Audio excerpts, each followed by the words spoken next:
ಸರ್ಕಾರಿ ಕಚೇರಿ ಆವರಣದಲ್ಲೇ computer operator ಮೇಲೆ ಮಾರಣಾಂತಿಕ ಹಲ್ಲೆ ಆರೋಪ ದೂರು ದಾಖಲಾಗಿದ್ದರೂ ಆರೋಪಿ ಮಾತ್ರ ರಾಜಾರೋಷವಾಗಿ ಓಡಾಡುತ್ತಿದ್ದಾರೆ ಎಂಬ ಆರೋಪ ಇದೀಗ ಭಾರೀ ಚರ್ಚೆಗೆ ಕಾರಣವಾಗಿದೆ.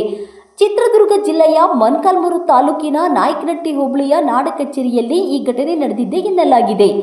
ಚೋಳೂರು ಗ್ರಾಮದ ವ್ಯಕ್ತಿಯೊಬ್ಬರು ಕರ್ತವ್ಯದಲ್ಲಿದ್ದ ಕಂಪ್ಯೂಟರ್ ಆಪರೇಟರ್ ಮೇಲೆ ಏಕಾಏಕಿ ಹಲ್ಲೆ ನಡೆಸಿದ್ದಾರೆ ಎಂದು ಆರೋಪಿಸಲಾಗಿದೆ. ಸರ್ಕಾರಿ ಕಚೇರಿಯಲ್ಲೇ ಸಿಬ್ಬಂದಿಗಳಿಗೆ ರಕ್ಷಣೆ ಇಲ್ಲವೇ ಎಂಬ ಪ್ರಶ್ನೆ ಇದೀಗ ಎದುರಾಗಿದೆ. ನಾಡ ಕಚೇರಿ ಆವರಣದಲ್ಲೇ ಹಲ್ಲೆ ನಡೆದಿರುವುದು ಸರ್ಕಾರಿ ನೌಕರರ ಸುರಕ್ಷತೆ ಬಗ್ಗೆ ಗಂಭೀರ ಆತಂಕ ಮೂಡಿಸಿದೆ. ಘಟನೆಗೆ ಸಂಬಂಧಿಸಿದಂತೆ ನಾಯಕನಹಟ್ಟಿ ಪೊಲೀಸ್ ಠಾಣೆಯಲ್ಲಿ ದೂರು ದಾಖಲಾಗಿದೆ. ಆದರೆ ದೂರು ದಾಖಲಾಗಿದ್ದರೂ ಆರೋಪಿಯನ್ನು ಬಂಧಿಸದೆ ರಾಜಾರೋಷವಾಗಿ ಓಡಾಡಲು ಅವಕಾಶ ನೀಡಲಾಗುತ್ತಿದೆ ಎಂಬ ಆರೋಪ ಕೇಳಿಬಂದಿದೆ. ಇದರಿಂದ ಪೊಲೀಸರ ಕಾರ್ಯವೈಖರಿ ವಿರುದ್ಧವೂ ಪ್ರಶ್ನೆಗಳು ಎದ್ದಿವೆ. ಸರ್ಕಾರಿ ನೌಕರರ ಮೇಲೆ ಹಲ್ಲೆ ಮಾಡಿದ ಆರೋಪಿಗೆ ಕಾನೂನಿನ ಭಯವೇ ಇಲ್ಲವೇ? ದೂರು ದಾಖಲಾಗಿದ್ದರೂ ಬಂಧನ ಏಕೆ ಇಲ್ಲ ಎಂದು ಸಾರ್ವಜನಿಕರು ಪ್ರಶ್ನಿಸಿದ್ದಾರೆ.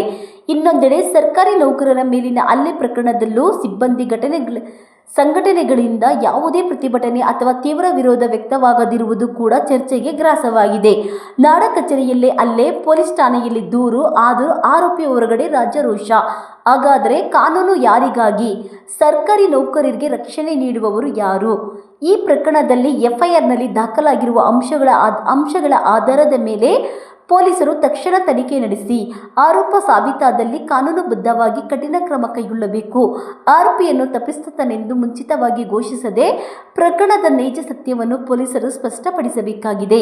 ಸರ್ಕಾರಿ ಕಚೇರಿಯಲ್ಲೇ ನೌಕರರ ಮೇಲೆ ಹಲ್ಲೆ ನಡೆದರೆ ಸಾಮಾನ್ಯ ಜನರಿಗೆ ರಕ್ಷಣೆ ಹೇಗೆ ಎಂಬ ಪ್ರಶ್ನೆ ಇದೀಗ ಮೊಳಕಾಲ್ಮೂರಿನಲ್ಲಿ ಚರ್ಚೆಯಾಗುತ್ತಿದೆ.